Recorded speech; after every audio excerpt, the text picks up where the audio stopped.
Welcome to Keep Venture. Let's open your maps, seek the truth, and find the treasure. Let's find the treasure of God together. Halo adik-adik, kita bertemu lagi di Kids Venture. Hari ini kita akan memuji Tuhan dan mendengarkan firman Tuhan. Saya, Kak Kesia, akan bersama-sama menemani kalian memuji Tuhan. Sekarang kita berdoa dulu, lipat tangan, tutup mata, kita berdoa. Selamat pagi Tuhan, pagi ini kami datang kembali untuk memuji dan mendengarkan firman-Mu. Berkatilah acara hari ini dari awal hingga akhir. Dalam nama Tuhan Yesus kami berdoa. Amin. Allah itu baik buat kita. Kasih setianya selalu ada untuk kita. Mari kita puji Allah yang baik bersama-sama dengan sukacita.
Kita masih mau memuji Tuhan, Allah kita yang kuat, hebat, dan besar. Ayo kita memuji Tuhan kita yang hebat. Kita bangkit berdiri dan tirukan gayanya.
Nah adik-adik, sekarang kita akan mendengarkan firman Tuhan.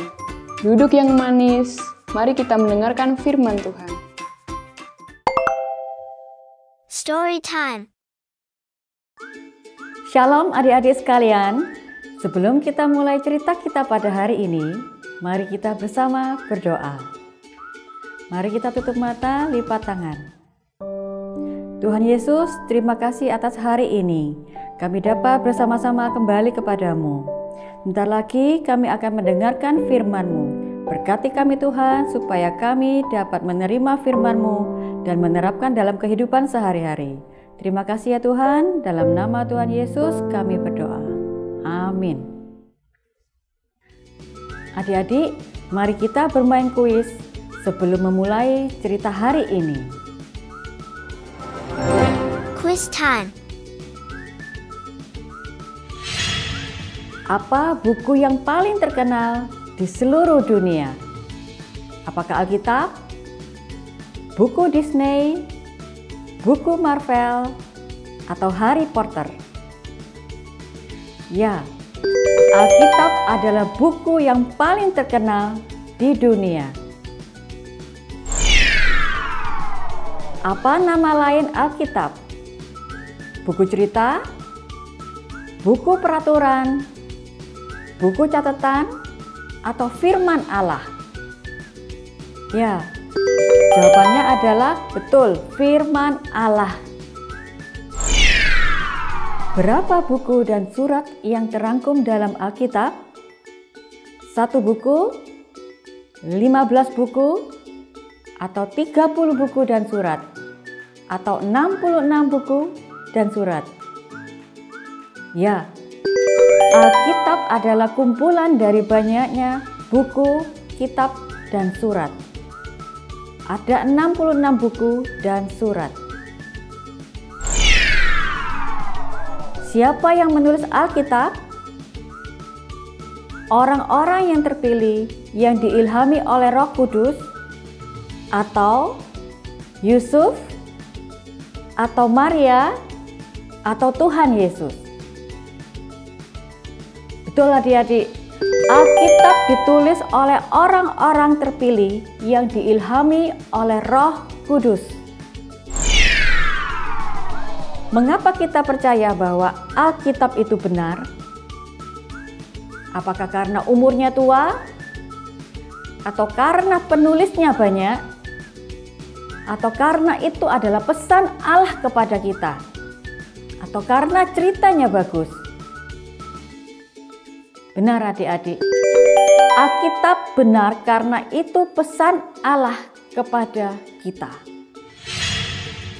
Nah adik-adik, firman Allah itu sangat penting karena Alkitab memberitahu kita mengenai apa yang harus kita percayai tentang Allah. Hari ini kita akan melihat apa yang Alkitab beritahukan kepada kita mengenai penciptaan dan apa yang dapat kita pelajari tentang Allah dari dunia Allah yang ciptakan.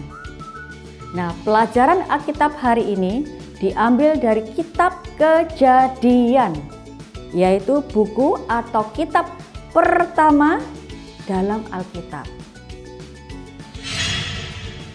Dalam bagian mana kitab Kejadian ini ditemukan dalam Alkitab? Apakah Perjanjian Lama? Apakah Perjanjian Baru? Ataukah Perjanjian Darah? Ataukah Perjanjian Emas? Ya, kitab Kejadian terdapat dalam Perjanjian Lama. Oke, mari kita buka Alkitabnya. Pada zaman dahulu kala, Allah menciptakan sesuatu yang luar biasa. Pada mulanya Allah menciptakan langit dan bumi. Tahukah kalian bagaimana Allah menciptakan bumi dan dunia? Mari kita baca kelanjutannya. Berfirmanlah Allah, jadilah terang. Berfirmanlah Allah, Jadilah cakrawala di tengah segala air untuk memisahkan air dari air.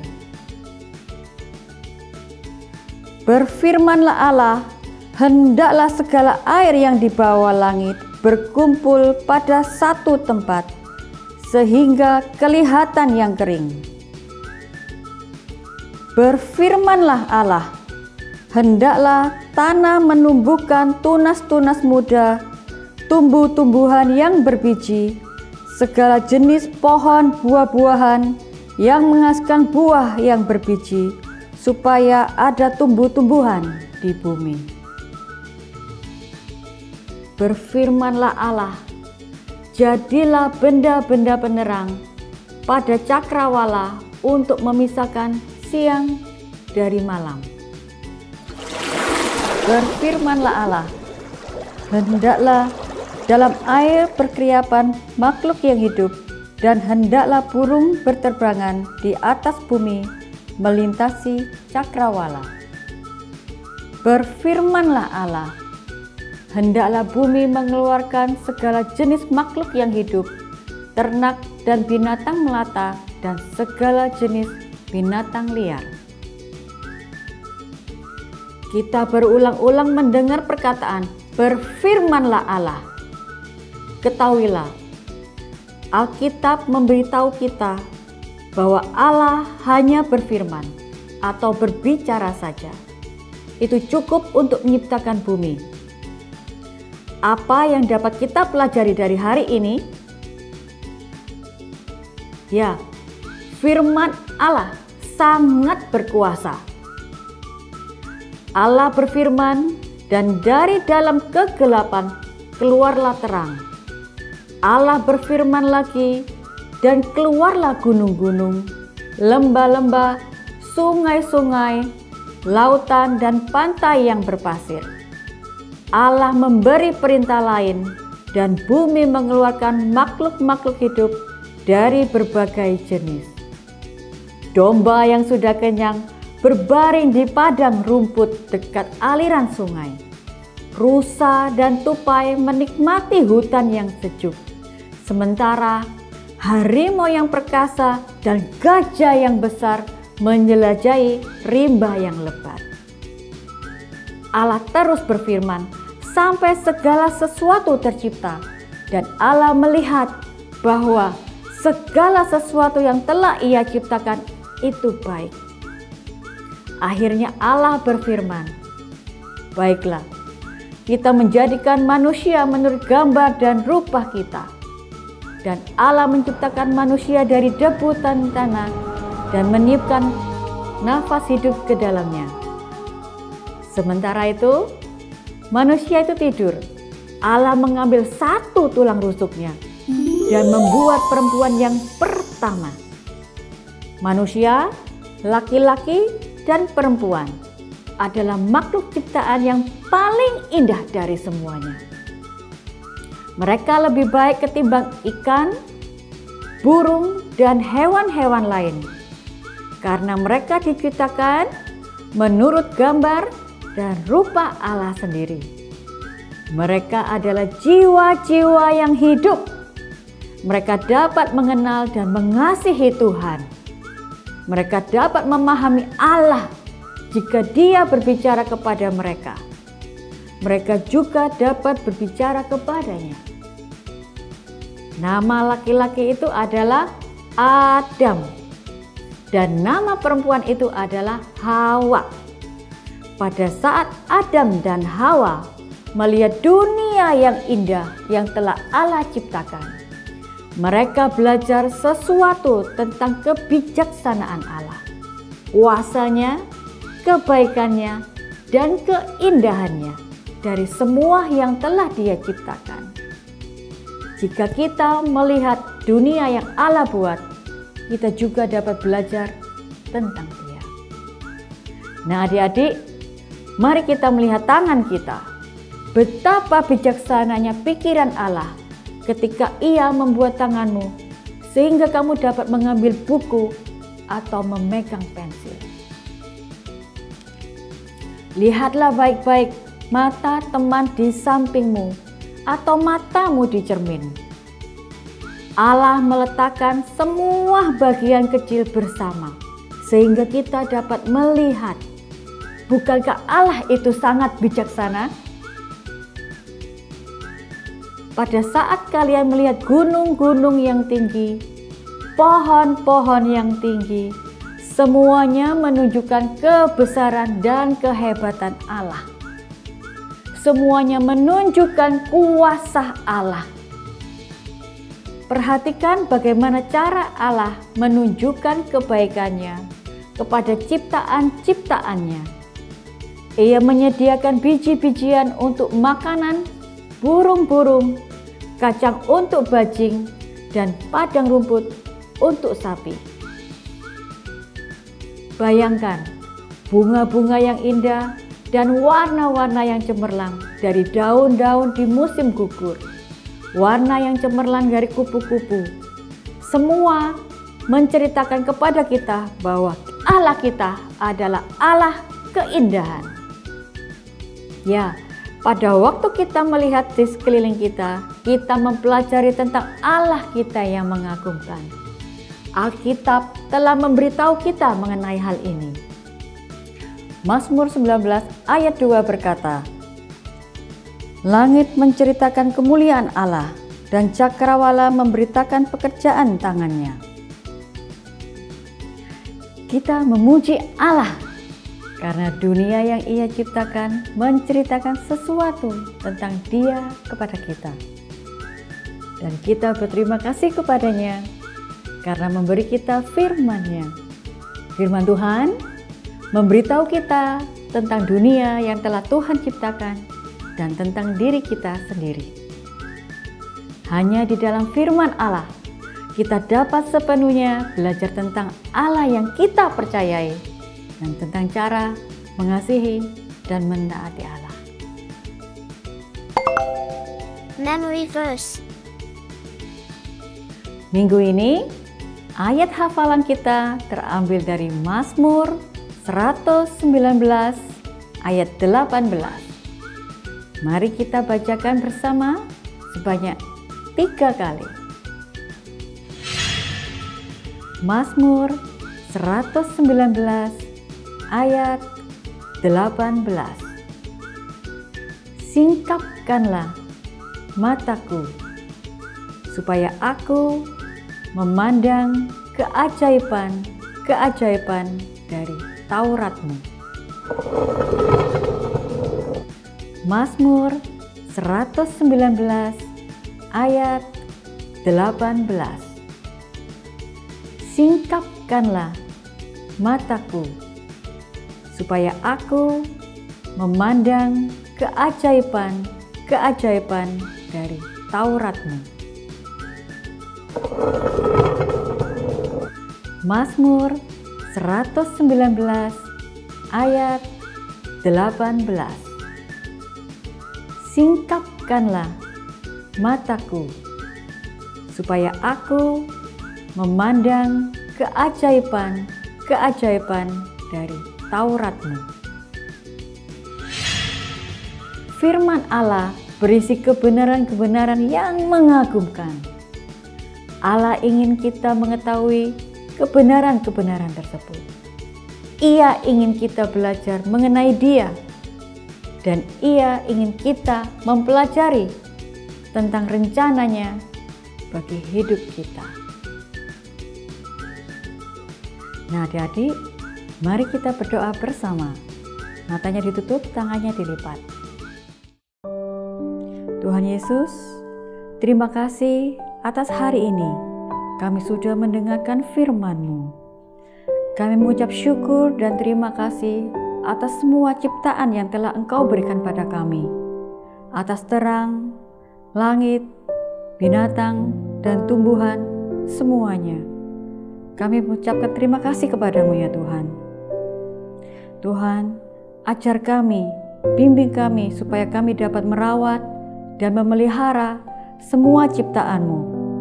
Dan ajar kami Tuhan, supaya kami dapat mengasihi teman-teman, papa, mama, dan semua orang di sekitar kami.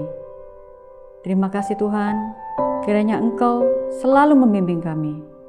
Terima kasih, dalam nama Tuhan Yesus kami berdoa. Amin.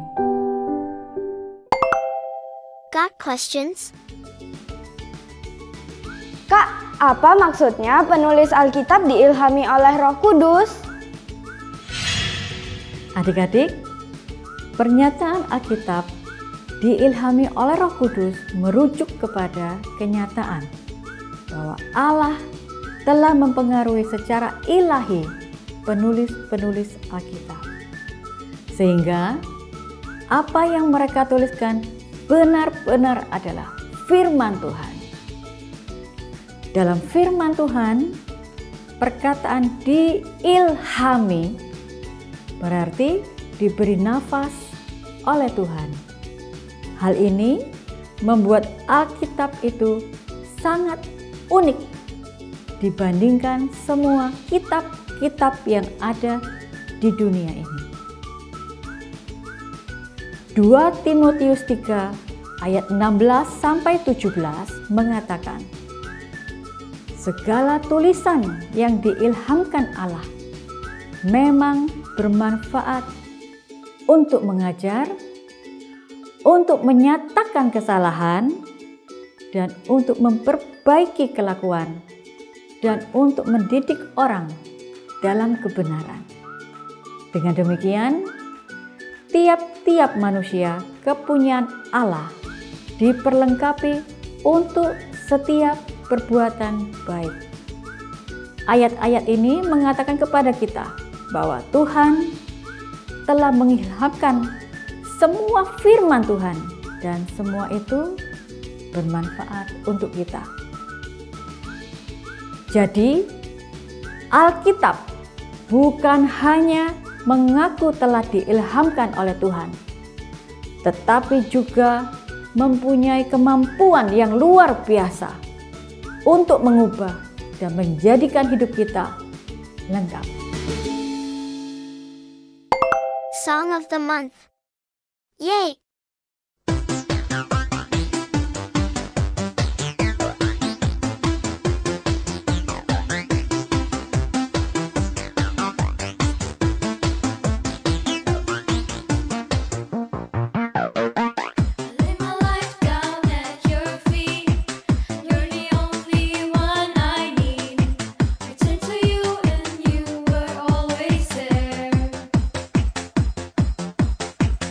Troubled time.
Thank you for joining us and see you next week on Kids Venture.